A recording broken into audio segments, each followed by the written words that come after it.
Baik, perkenalkan nama saya Astrid Manulang dari Offering CC dengan NIM 2304-3260-1493. Jadi di sini saya akan menjelaskan terkait poster saya yang berjudul Pengaruh Rata-Rata Lama Sekolah, Sanitasi, dan Penggunaan Listrik PLN terhadap Indeks Pembangunan Manusia atau IPM. Indeks Pembangunan Manusia atau IPM itu sendiri merupakan indikator utama yang digunakan untuk mengukur tingkat keberhasilan pembangunan suatu daerah. IPM mencakup 3 dimensi utama, yaitu kesehatan, pendidikan, dan kesejahteraan ekonomi. Pendidikan yang diukur melalui rata-rata lama sekolah adalah salah satu faktor penting dalam menentukan tingkat Indeks Pembangunan Manusia atau IPM itu sendiri. Infografis ini memaparkan hubungan antara rata-rata lama sekolah, akses terhadap sanitasi, dan penggunaan listrik terhadap Indeks Pembangunan Manusia atau IPM di 34 provinsi di Indonesia. Jadi, identitas datanya itu sendiri, yang pertama variabel Y-nya itu ada IPM atau Indeks Pembangunan Manusia. Sumber data yang saya ambil yaitu dari BPS atau Badan Pusat Statistik. Indeks Pembangunan Manusia itu sendiri merupakan indikator komposit untuk mengukur capaian pembangunan kualitas hidup manusia. Jadi, rata-rata IPM atau Indeks Pembangunan Manusia di Indonesia itu sendiri sebesar 72,29%. Dan persentase tertinggi ada di DKI Jakarta sebesar 81,11%. Dan persentase terendah itu ada di Papua Barat sebesar 65,26%. Selanjutnya, X1 itu adalah rata-rata lama sekolah. Sumber data yang saya ambil dari Badan Pusat Statistik atau BPS. Rata-rata lama sekolah merupakan salah satu indikator pendidikan yang digunakan untuk menilai tingkat pencapaian pendidikan di suatu wilayah. Jadi, rata-rata lama sekolah di Indonesia itu sendiri sebesar 8,54%. Dengan persentase tertinggi kembali diambil oleh DKI Jakarta sebesar 11,17%. Dan yang terendah itu ada di Nusa Tenggara Barat sebesar 7,36%. Selanjutnya, variabel X2 yang saya ambil yaitu penggunaan sanitasi. Sumbernya dari BPS atau Badan Pusat Statistika. Sanitasi ini adalah suatu upaya mengawasi beberapa faktor lingkungan fisik sehingga munculnya penyakit yang berpengaruh kepada manusia, terutama terhadap hal-hal yang berpengaruh terhadap manusia. Contohnya ada perkembangan fisik, kesehatan, dan kelangsungan hidup.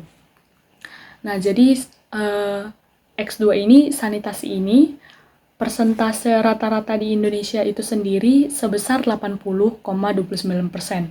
Yang tertinggi persentasenya ada di Bali sebesar 95,95%.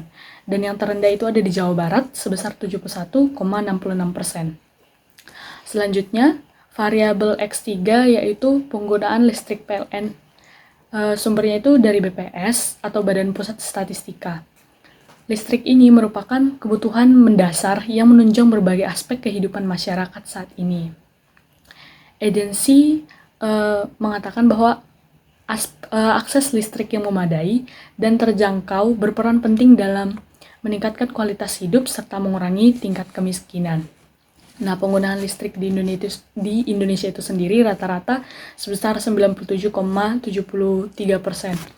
Dan persentase tertinggi itu ada di DKI Jakarta dan DI Yogyakarta sebesar 100%. Dan yang terendah itu ada di Papua sebesar 43,92%. Selanjutnya, ini adalah tampilan data yang telah saya buat. Selanjutnya adalah hasil uji regresi. Yang pertama itu ada R-square. R-square-nya itu di 0,800% atau 80%. Yang artinya, Variasi variabel dependen dapat dijelaskan oleh variabel independen sebesar 80%, dan sisanya sebesar 20% dijelaskan oleh variabel lain di luar persamaan regresi. Yang kedua yaitu probabilitas 5%. H0 artinya rata-rata lama sekolah, sanitasi, dan penggunaan listrik tidak signifikan secara serentak terhadap variabel indeks pembangunan manusia Y-nya. Dan H1-nya yaitu rata-rata lama sekolah, sanitasi, dan penggunaan listrik berpengaruh serentak terhadap variabel indeks pembangunan manusia atau IPM itu sendiri. Selanjutnya, yaitu analisis regresi linear berganda. Di sini, Y-nya sama dengan 21,256 plus 2.000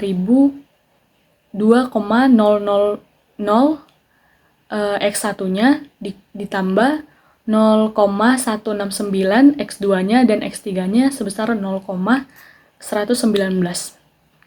Jika tidak ada variabel X1, X2, X3 yang mempengaruhi, maka nilai Y sama dengan 21.256. Setiap persembahan 1% akan bertambah sebesar 2,088%. Dan setiap pertambahan 1% akan mengurangi sebesar 0,169 di X2-nya, dan di X1-nya akan mengurangi 0,191%.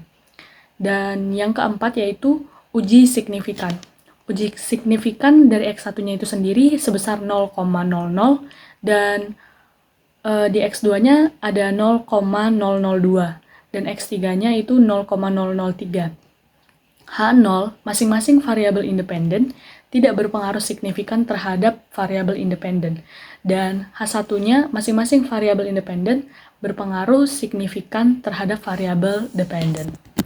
Jadi, kesimpulannya, hasil penelitian menunjukkan bahwa rata-rata lama sekolah, sanitasi, dan penggunaan listrik memiliki pengaruh yang signifikan terhadap indeks pembangunan manusia atau IPM itu sendiri. Sekian penjelasan dari poster saya. Terima kasih.